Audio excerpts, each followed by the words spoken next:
Folks, this is Book Talk with Corbin, and we have a returning guest. She is with No Left Turn in Education, the Kentucky chapter. She's the director of the Kentucky chapter. Now, sis, No Left Turn, this is No Left Turn Kentucky chapter is obviously part of a national organization. Is that correct? Right. Yes, it is. And when was that? When was the national founded, and by who? Who were the two people, the one person or whatever who founded it? So our founder and president is Elena Fishbein, and she's in Pennsylvania. And she started actually our 1 year anniversary for the National No Left Turn Education will be August 28th.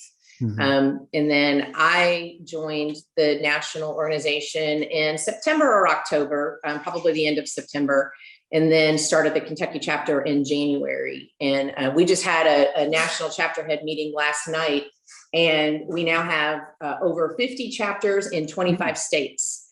So we're growing rapidly. Wow. So, yeah. I mean, you haven't been up a year. Is that right? Yeah. Right. States, right. So already you've got half the state, half the country, basically. Right. And you know, there's some states where there aren't any chapters because there are fewer issues, you know, and there's also other parent organizations that are doing similar work to what we're doing. We tend to focus strictly on the indoctrination aspect of what's happening in the schools, where some of the other organizations will focus on other things. So we try to keep our focus narrow and allow and, you know, collaborate with the other organizations who are doing some of the other things. Now, I've noticed here in Kentucky, I mean, you guys are really active. Didn't you just return from Frankfurt and did what again? Yes, we had a fantastic day in Frankfurt. I was honored to be invited to speak at the Joint Committee hearing on education yesterday.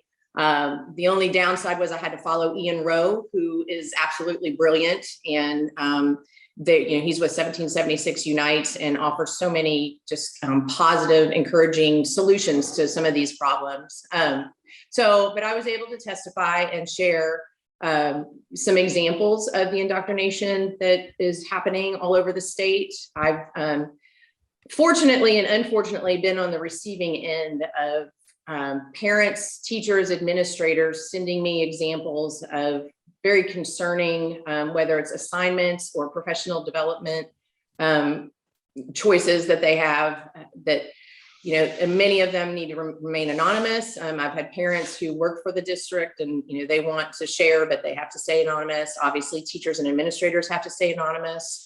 You know, it's unfortunate, but I was able to share a few of them with the committee yesterday, and they seem very receptive. They're debriefing today and are, you know, talking about what the next steps are. You know, talking about, you know, focusing on here in Louisville, Jefferson County, where do you think most of this push for this obvious indoctrination stuff is coming from? I mean, do you feel comfortable naming names or what?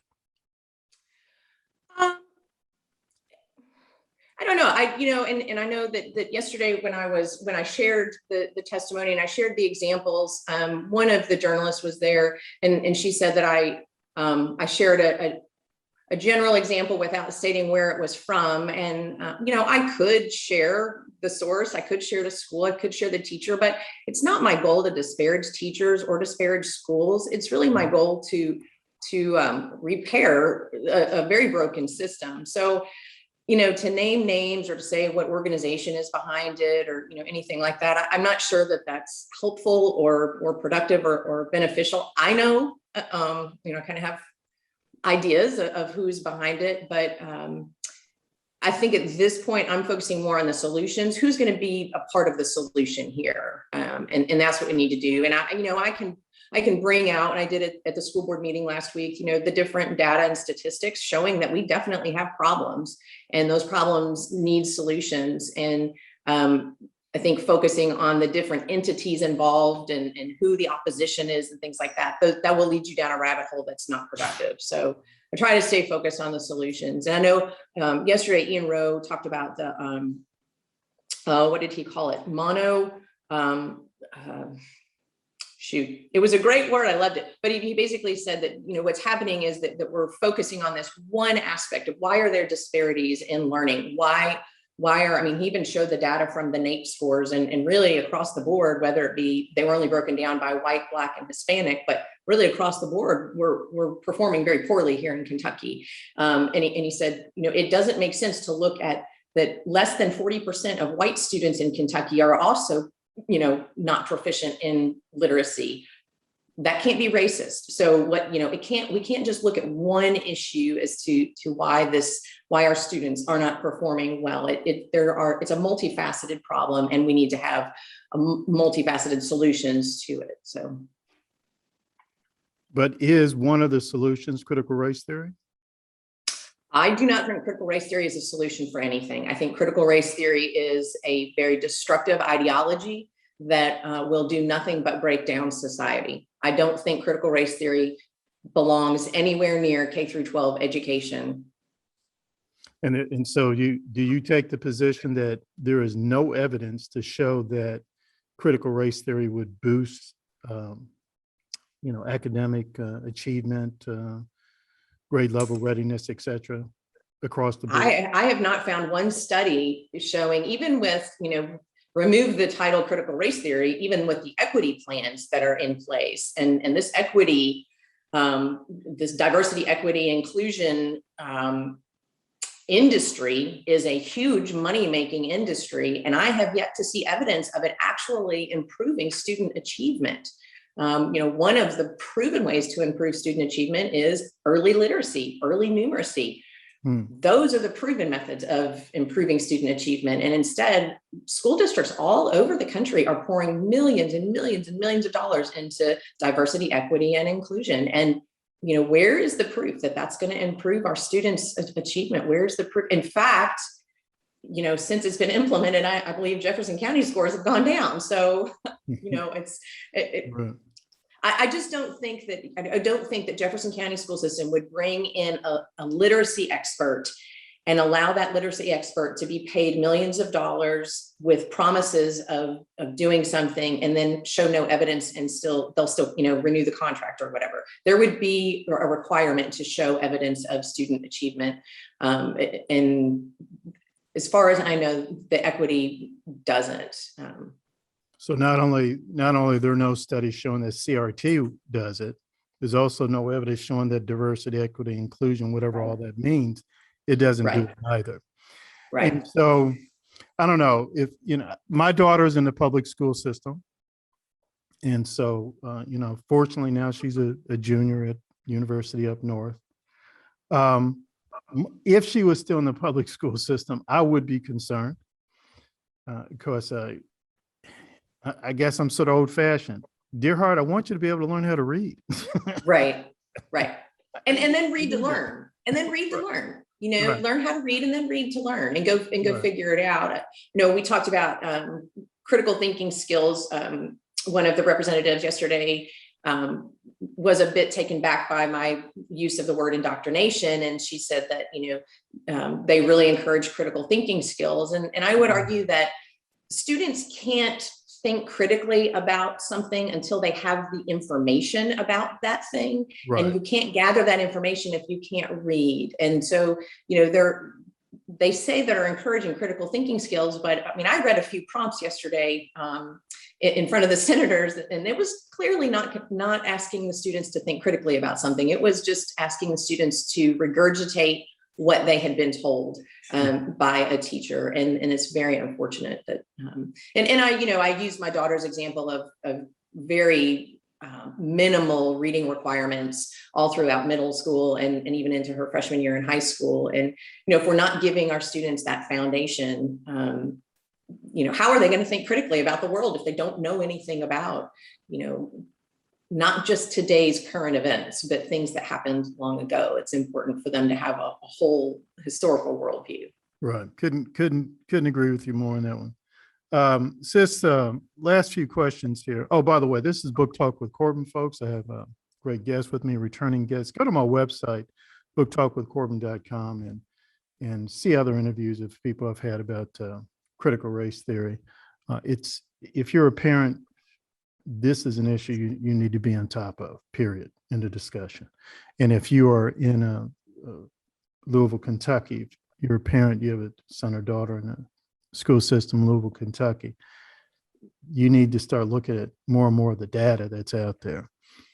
I recently went to a 2018, 2019 report that JCPS put out, and they said that only 27% of Black students were proficient at the grade school level. 27%, just 27%. That would alarm me tremendously. Well, and then, so just this past week, United Airlines has said that they're committed to hiring, a diverse pool of pilots, and they want to hire more minorities and more women. Well, that's fantastic.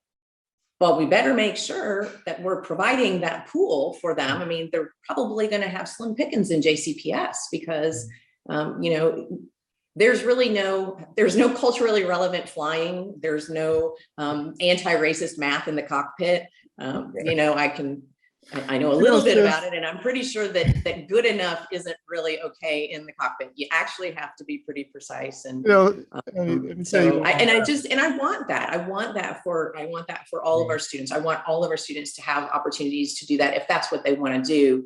But they're not going to be able to do that if they don't have those foundational skills. And that's what I'm really trying to encourage our school district to focus on. And let's, the social emotional learning, the culturally responsive teaching, the intersectionality, you name it, whatever name you want to give it, that is not what is going to get them into the cockpit if they want to fly for United Airlines. Exactly.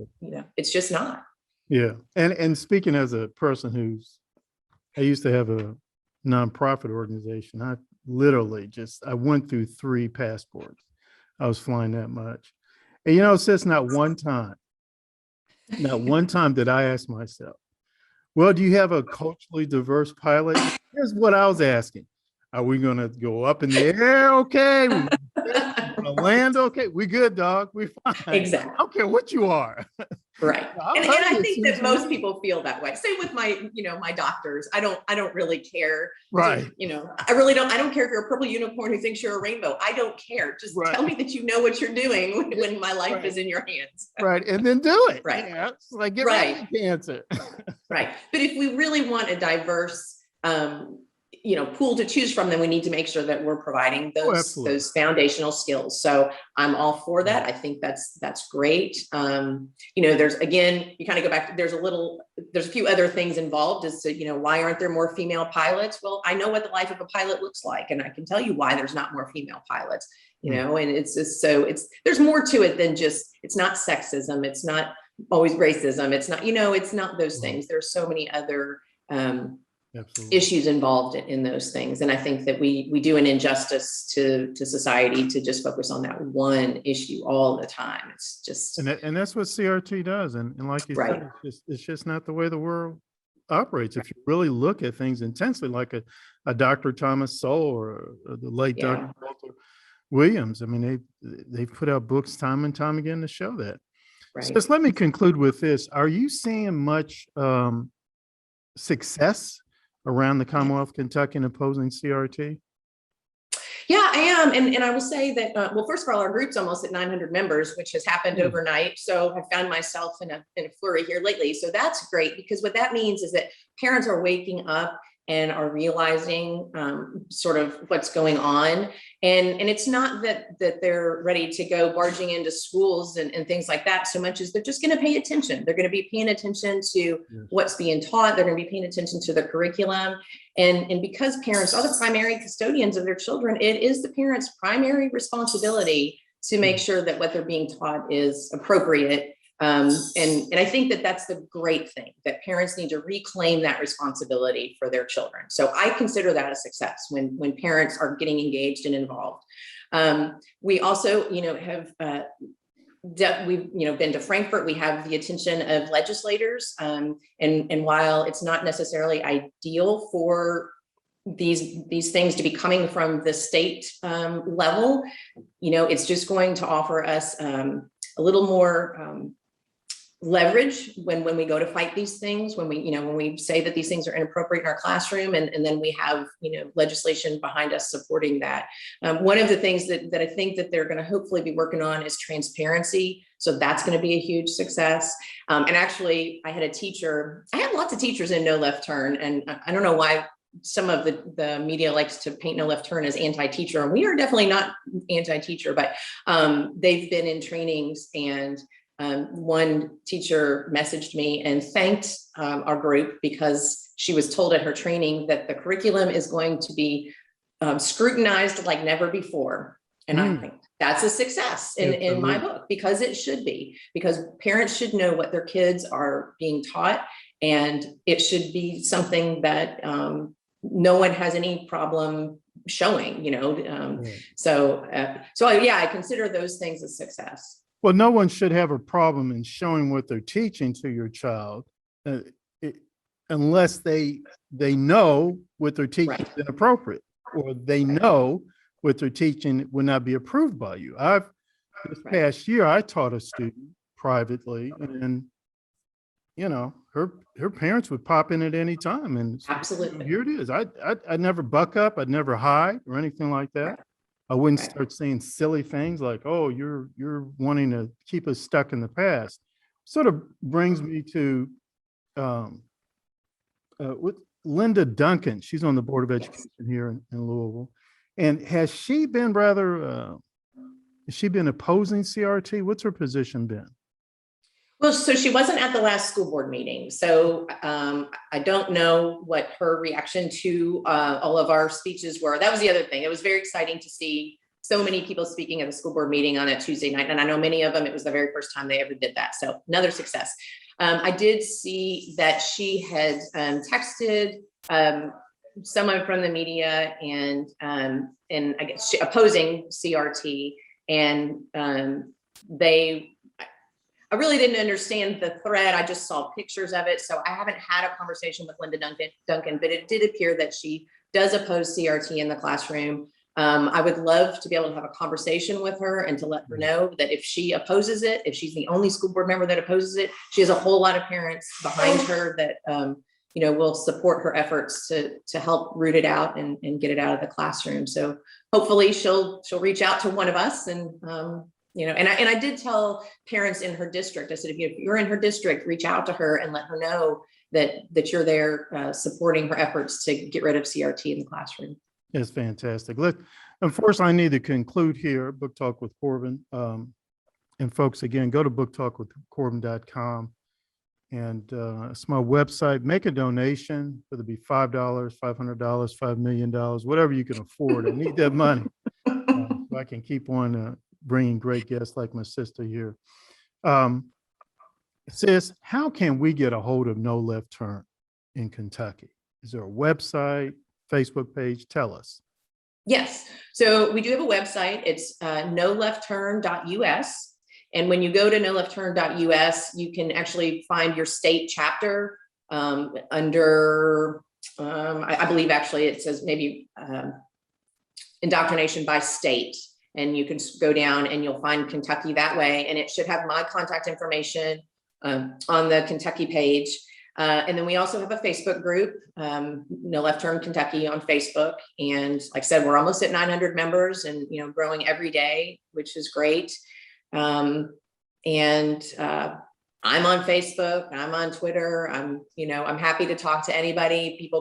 People message me. I was working on my speech for Frankfurt on Monday morning, and I had a teacher message me that I had never met before, didn't know her from anywhere, but she knew about No Left Turn, and she knew that she could reach out to me and share, her concerns. So I'm happy to talk to anybody, and I want teachers and administrators to know that we support them, and we really there's great teachers out there who really want to teach our kids to read and write and compute, and we want to support those teachers 100% and help them not have to deal with this stuff too. So. Amen. Amen. Sis, thank you so much. Let's keep in touch, okay? Absolutely. Thank you.